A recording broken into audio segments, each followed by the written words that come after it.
আজকের ক্লাসে আলো চ্যাপ্টারের প্রিজমের যে ফর্মুলাটা ডেল্টা সমান সমান I1 প্লাস I2 মাইনাস এ, ওই যে ফর্মুলাটা আমরা আজকের ক্লাসে শুধুমাত্র প্রমাণ করব। ডেল্টা সমান সমান I1 প্লাস I2 মাইনাস এ। ডেল্টা সমান সমান মানে যদি কোণ সমান সমান I1 প্লাস I2 মাইনাস এ, এই ফর্মুলাটা শুধু আজকের ক্লাসে প্রমাণ করব। ক্লাসটি শুরু করার আগে আহ, সবার উদ্দেশ্যে বলতে চাই, সবাই পুরোপুরি ভিডিওটি দেখবে, আশা করি ক্লাসটি ভালো লাগবে।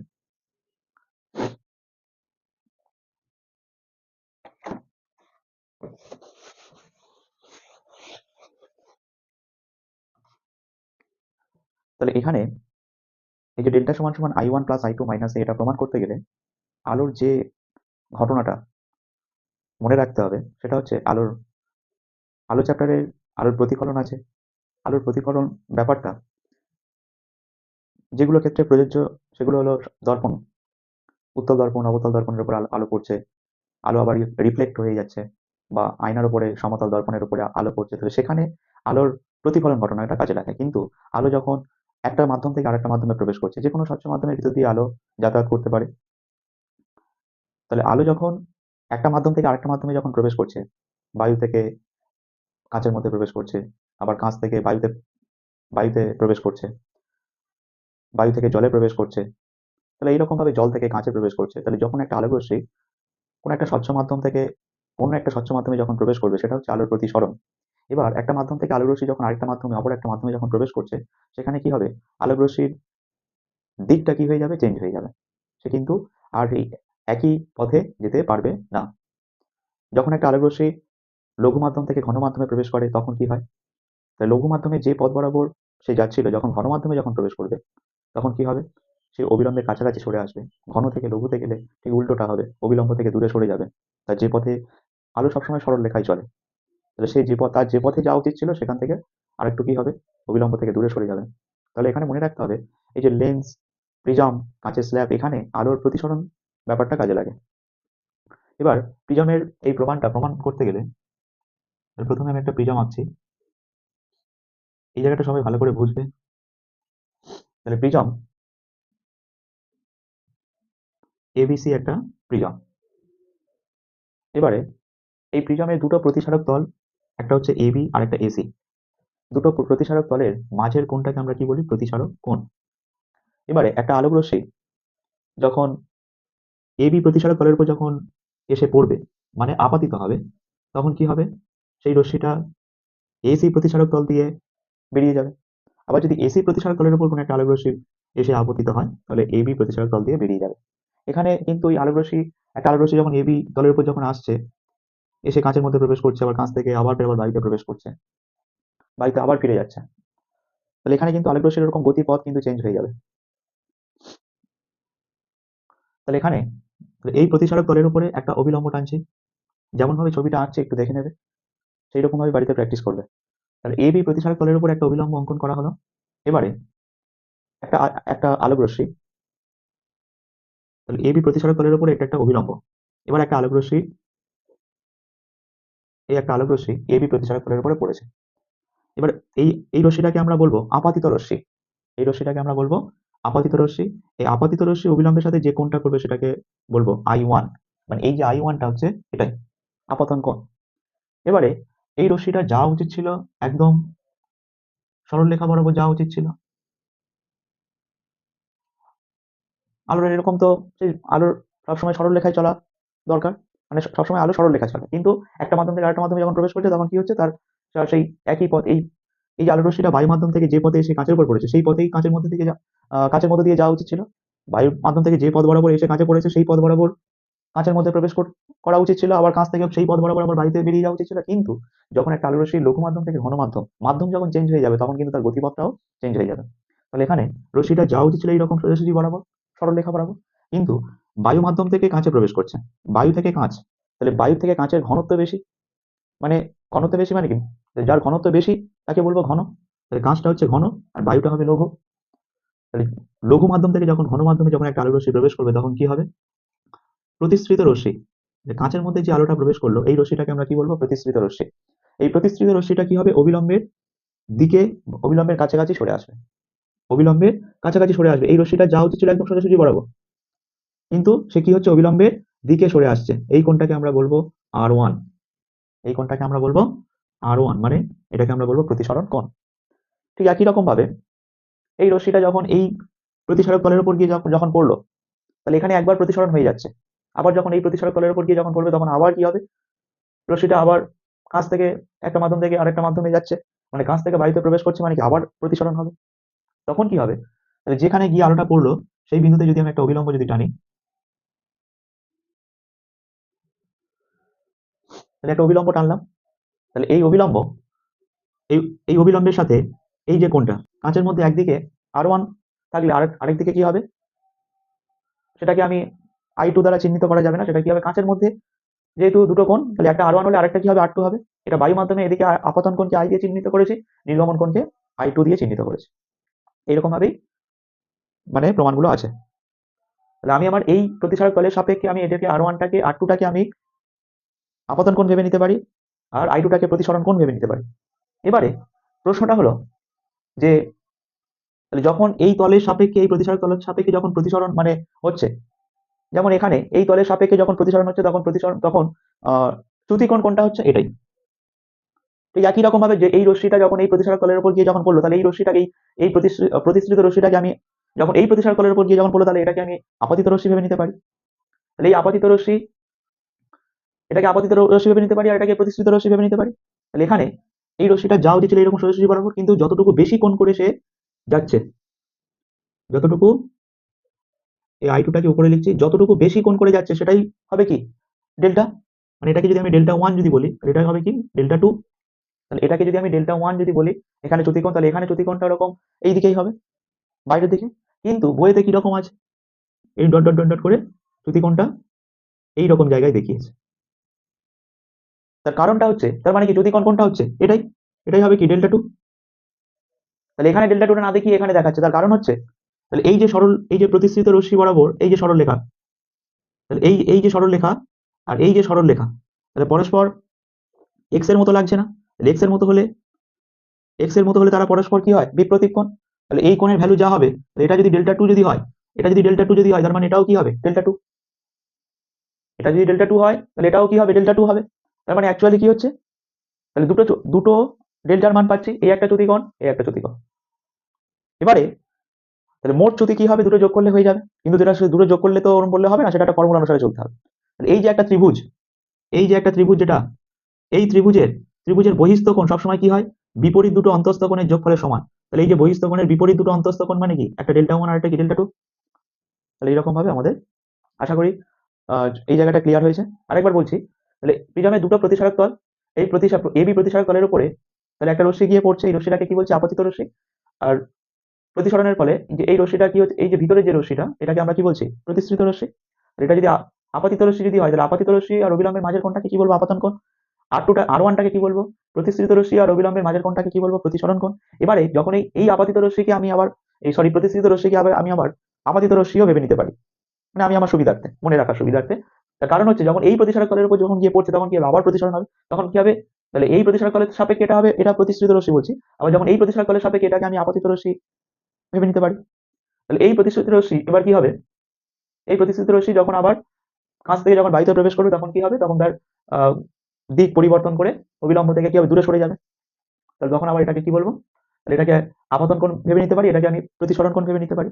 মানে এই পুরোটাকে, এটাকে আমি আপাতন কোণ ভেবে নিতে পারি, এই পুরোটাকে আমি প্রতিসরণ কোণ ভেবে নিতে পারি। কিন্তু আমি এখানে লিখবো কি, এটাকে R2 লিখবো। R2 মানে আমরা নর্মালি আমরা জানি কি, আর কে আমরা প্রতিসরণ কোণ দিয়ে চিহ্নিত করি। তাহলে কাঁচের ভিতরে যেহেতু একদিকে R1 আছে, তার মানে আরেকদিকে R2 লিখবো। আর এখানে বায়ু মাধ্যমে একদিকে I1 আছে, মানে কি আরেকদিকে I2 লিখবো। এবারে যেটা বলার, তাহলে এই যে রশ্মিটা যা উচিত ছিল সোজাসুজি বরাবর, কিন্তু যাচ্ছে কি আরেকটু বেঁকে, মানে অবিলম্ব থেকে আরো দূরে সরে চলে যাচ্ছে। তাহলে যতটুকু বেশি কোণ করে যাচ্ছে সেটাই হবে কি চ্যুতিকোণ। তাহলে এটা এটা একটা চ্যুতিকোণ পেয়েছি ডেল্টা 1, আর এখানে আরেকটা চ্যুতিকোণ ডেল্টা 2। কিন্তু ভিতরে যখন মানে যখন বইয়ের মধ্যে যখন দেখবে, তখন কি হয়, চ্যুতিকোণটা এখানে দেখিয়েছে, মানে এখানে একটা চ্যুতিকোণ আর এখানে একটা চ্যুতিকোণ, এই দুটোর যোগফল সেটা হচ্ছে এটাই। সেটা যোগফলটা কোন ফর্মুলা অনুসারে, যে বৃত্তের বহিস্থ বিপরীত দুটো আহ বৃত্তে সরি কোন ত্রিভুজের বহিস্থ বিপরীত দুটো অন্তঃস্থ যোগফলের সমান। তাহলে এখানে একটা চ্যুতিকোণ দেখিয়েছে, এখানে একটা চ্যুতিকোণ দেখিয়েছে। তাহলে এই যে চ্যুতিকোণটা, তাহলে এই যে সরলরেখাটা, এই সরলরেখা আর এই সরলরেখা, তাহলে এই যে পরস্পর এক্স এর মতো হলে তখন কি হয়, বিপরীত কোণ, তাহলে এটা ডেল্টা টু হলে এটাও কি হবে ডেল্টা টু, ওই জন্য এইটা ডেল্টা টু হলে এটাও কি হবে ডেল্টা টু। তারপরে কি করছে, দুটো যোগ করে দিচ্ছে, সেটা একটা ওই ত্রিভুজের বহিস্থকোণের ফর্মুলা অনুসারে। এবারে আমরা যদি প্রমাণটা যদি করি,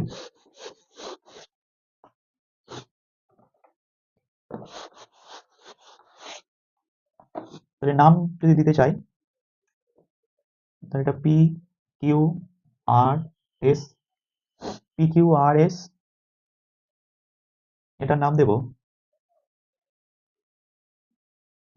ইউ, এখানে নাম দিলাম ভি, আর এখানে নাম দিলাম টি। তাহলে পি কিউ আর এস, আর এটার নাম দিলাম এন, এটার নাম দিলাম এম। তাহলে প্রথমে শুরুতেই যেটা করব সেটা হচ্ছে এই যে চতুর্ভুজ, প্রথমে এ কিউ, তারপরে কিউ ইউ, তারপরে ইউ আর, তাহলে এই যে চতুর্ভুজ, এই চতুর্ভুজের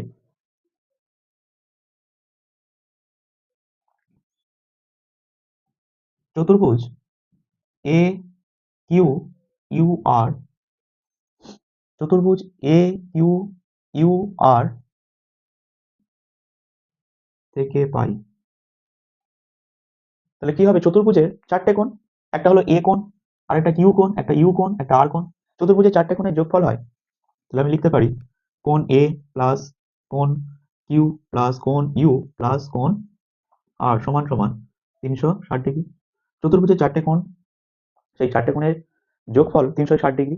তাহলে এই যে চতুর্ভুজ, তাহলে এ কিউ, তারপরে কিউ ইউ, তারপরে ইউ আর, তারপরে এই এ আর, তাহলে চতুর্ভুজের চারটে কোণ, সেই চারটে কোণের যোগফল হচ্ছে 360 ডিগ্রি। এবারে এই যে কিউ কোণটা, কিউ কোণ আর আর কোণের মান 90 ডিগ্রি।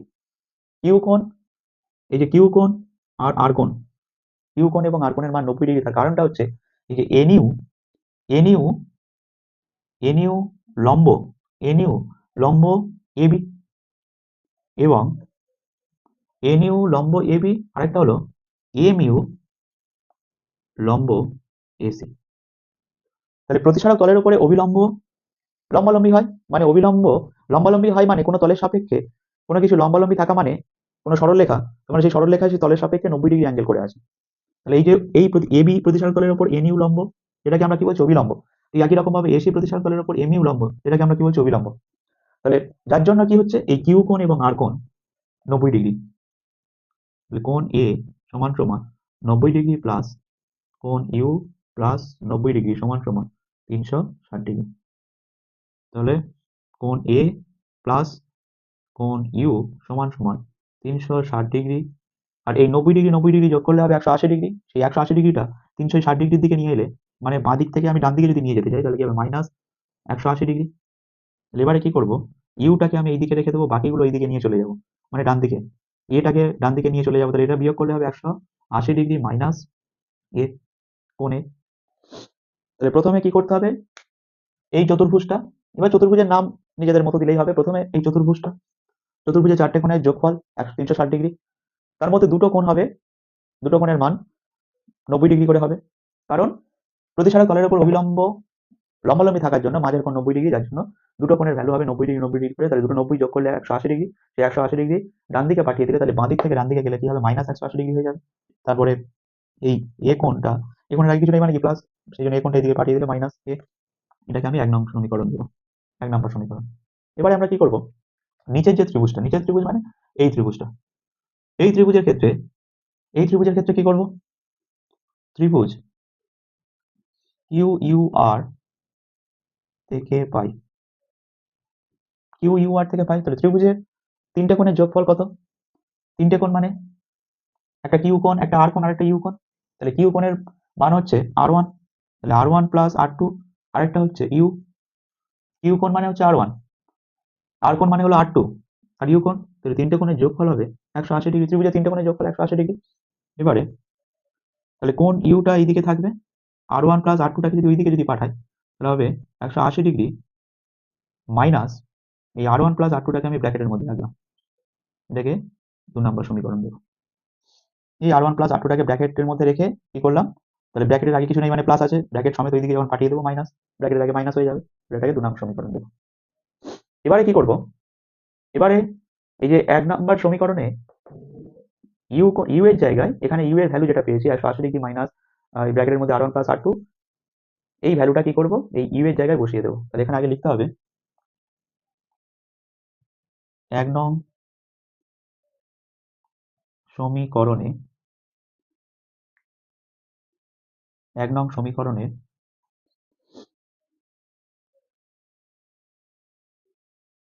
1 নং সমীকরণে কমা 2 নং সমীকরণের কোন ইউ এর মান বসিয়ে পাই। 1 নং সমীকরণে 2 নং সমীকরণের কোন ইউ এর মান বসিয়ে পাই। তাহলে এখানে ইউ এর জায়গায় আমি এই ভ্যালুটা বসাবো, 180° মাইনাস r1 প্লাস r2 সমান সমান 180° মাইনাস কোণ এ। তাহলে এই 180° আর এই 180° কেটে যাবে, মাইনাস মাইনাস কেটে যাবে। তাহলে অতএব কোণ এ সমান সমান লিখতে পারি r1 প্লাস r2, ব্র্যাকেটের মধ্যে লিখে রাখলাম। এটাকে 3 নং সমীকরণ দিলাম।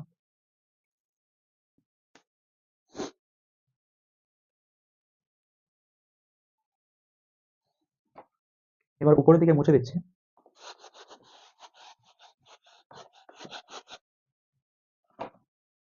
তাহলে প্রথমে যে চতুর্ভুজটা নিয়েছিলাম সেটা হচ্ছে এটাই, তারপরে যে ত্রিভুজটা নিয়েছি এই নিচের এই ত্রিভুজটা, এবারে যে ত্রিভুজটা নেব সেটা হচ্ছে এই যে ভি কিউ আর, মানে এই ত্রিভুজটা। তাহলে ভি কিউ ত্রিভুজের ত্রিভুজ ভি কিউ আর এর ত্রিভুজ ভি কিউ আর এর বহিস্থ কোণ, ত্রিভুজ ভি কিউ আর এর বহিস্থ কোণ, বহিস্থ কোণ মানে কি, এই ডেল্টা, এই ডেল্টাটাই হচ্ছে বহিস্থ কোণ। তাহলে এই বহিস্থ কোণ মানে সেটাকে আমি লিখতে পারি এই টি ভি আর, টি ভি আর সমান সমান ডেল্টা। তাহলে ত্রিভুজের ভি কিউ আর এর বহিস্থ কোণ টি ভি আর কমা ডেল্টা। তাহলে সুতরাং সুতরাং ডেল্টা সমান সমান লিখতে পারি, তাহলে ত্রিভুজের বহিস্থ কোণ বিপরীত দুটো অন্তঃস্থ কোণের যোগফলের সমান। তাহলে অন্তঃস্থ কোণ মানে একটা হবে ভি কিউ আর, আর একটা হবে ভি আর কিউ, একটা হবে ভি কিউ আর, একটা হবে ভি আর কিউ। তাহলে এবারে যেটা বলার, তাহলে এখানে আমি ডেল্টা ওয়ান ডেল্টা টুটা এটা আমি আমি আবার বোঝানোর সুবিধার্থে লিখেছিলাম।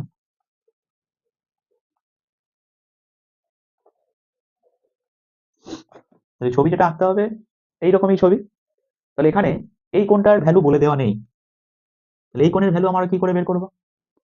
তাহলে এই যে রশ্মিটা, এই রশ্মিটা এই পর্যন্ত এসে তার এই ভিতরে যদি ভিতরে এই বরাবর যাওয়া উচিত ছিল, আর এটা অবিলম্ব। তাহলে যদি এই বরাবর যদি যেত তার মানে কি, এটা আই হলে, এটা I1 হলে এই পুরোটা এটাও কি হতো I1 হতো, মানে এক্স এর মতো হচ্ছে। এক্স এর মতো হলে কি হবে, এই কোণ পরস্পর বিপ্রতি, মানে এই কোণ আই হলে I1 হলে এই কোণও কি হবে I1। এটা যদি I1 হয় এটা হবে কি হবে I1 হবে। তাহলে I1 মাইনাস, এটা পুরোটা হচ্ছে I1, আর এখান থেকে এইটুকু হচ্ছে R1। তাহলে I1 থেকে যদি আমি R1 যদি আমি I1 থেকে মানে এই পুরোটা থেকে যদি আমি R1টা যদি বাদ দিই, তার মানে আমি এইটুকু কোণের মান পেয়ে যাবো, মানে যেটাকে আমরা চ্যুতিকোণ বলছিলাম, মানে del1 ধরেছিলাম। ঠিক একই রকম ভাবে এখানে ভি আর কিউ এর ক্ষেত্রে এই পুরোটা যদি I2 যদি হয়, তাহলে এখানে ওই রকম ভাবে এই পুরোটা ওরকম I2 হবে। তাহলে I2 থেকে যদি আমি এই R2 মানে এইটুকু যদি আমি বিয়োগ করি, তাহলে এইটুকু পড়ে থাকবে। তাহলে এই পুরোটা থেকে যদি আমি R2টা যদি বাদ দিই, তাহলে এখানে ডেল্টার মান মানে ডেল্টা টু যেটা ধরেছিলাম মানে চ্যুতিকোণ, তাহলে সেটা পেয়ে যাবো।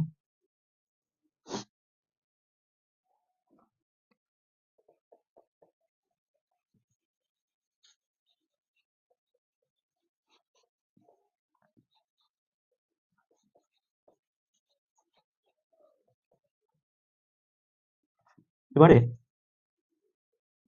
ব্র্যাকেট তুলে দেবো I1 minus R1 plus I2 minus R2। তাহলে I1 plus I2 minus R1 minus R2। এবারে I1 plus I2 minus R1 plus R2 ব্র্যাকেটের মধ্যে লিখলাম, ওই জন্য এই মাইনাসটা প্লাস হয়ে গেল। এবারে এখানে R1 প্লাস R2 ভ্যালু বেরিয়েছিল এ কোণ, মানে তাহলে আমি লিখতে পারি শেষে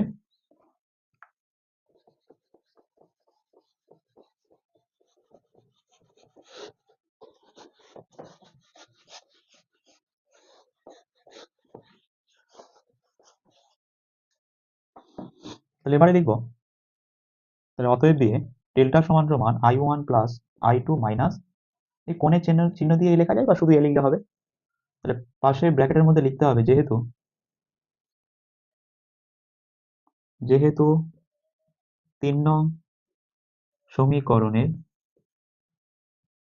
সমীকরণে কোণ এ সমান সমান R1 প্লাস R2, এটুকু ব্র্যাকেটে লিখে দিতে হবে। তাহলে এই প্রমাণ হয়ে গেল। ক্লাসটি ভালো লাগলে অবশ্যই চ্যানেলটিকে সাবস্ক্রাইব করবে।